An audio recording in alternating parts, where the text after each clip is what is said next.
Did you guys know that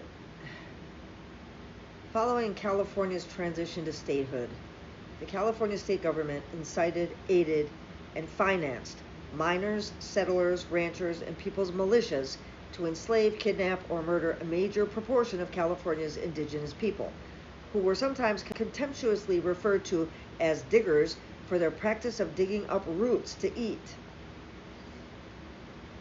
California Governor Peter Hardeman Burnett predicted in 1851 that a war of extermination will continue to be waged between the two races until the Indian race becomes extinct must be expected. While we cannot anticipate the result with but painful regret, the inevitable destiny of the race is beyond the power and wisdom of man to avert.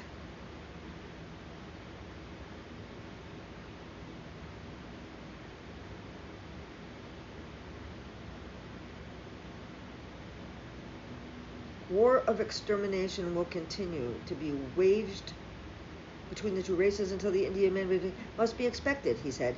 While we cannot continue to anticipate the result with but painful regret, the inevitable destiny of the race is beyond the power and wisdom of man to avert. That we're waging, that man is waging against these people. Beyond the power and wisdom of man to avert. Well, we know there's no wisdom involved here.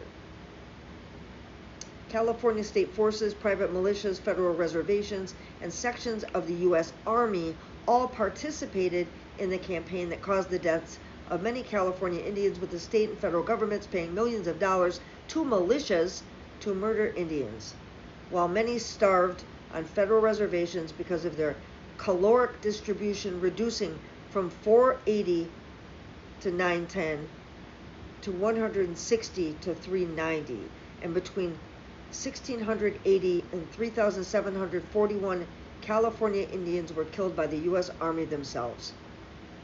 Between 1850 and 1852, the state appropriated almost $1 million for the activities of militias, and between 1854 and 1859, the state appropriated another $500,000, almost half of which was reimbursed by the federal government. Gunter Louis, famous for the phrase, "In the end, the sad fate of America's Indians represents not a crime, but a tragedy involving an irreconcilable collision of cultures and values," wrote, "What happened in California may constitute genocide. Some of the massacres in California, where both the perpetrators and their supporters openly acknowledged a desire to destroy the Indians as an ethnic entity, might indeed be regarded under the terms of the convention as exhibiting genocidal intent."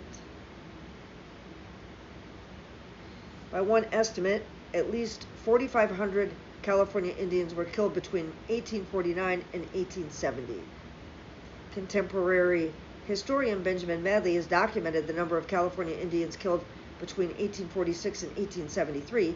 He estimates that during this time period, at least 9,400 to 16,000 California Indians were killed by non-Indians. Most of the deaths took place in what he defined as more than 370 massacres, defined as the intentional killing of 5 or more disarmed combatants or largely unarmed non-combatants, including women, children, and prisoners, whether in the context of a battle or otherwise. Professor Ed Castillo of Sonoma State University estimates that more were killed. The handiwork of these well-armed death squads, combined with the widespread random killing of Indians by individual miners, resulted in the death of 100,000 Indians in the very first 2 years of the gold rush. Numerous books have been written on the subject of the California Indian genocide, such as Genocide and Vendetta, The Round Valley Wars in Northern California by Linwood Caraco and Estelle Beard, Murder State by California's Native American Genocide, 1846 to 1873 by Brandon C. Lindsay, and An American Genocide, The United States and the California Indian Catastrophe, 1846 to 1873 by Benjamin Madley, among others. Madley's book caused California Governor Jerry Brown to recognize the genocide. In a speech before representatives of Native Americans in June of 2019, California Governor Gavin Newsom apologized for the genocide. Newsom said that's what it was, a genocide. No other way to describe it. And that's the way it needs to be described in the history books. I came upon this because I was researching race war specifically. And I started reading it, and I actually opened this and started this video without knowing that Governor Newsom was in this.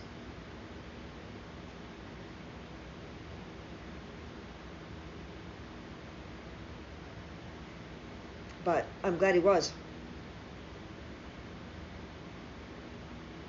I mean, I know that there's been a lot of atrocities committed by us in this country since we got here and stole all the land.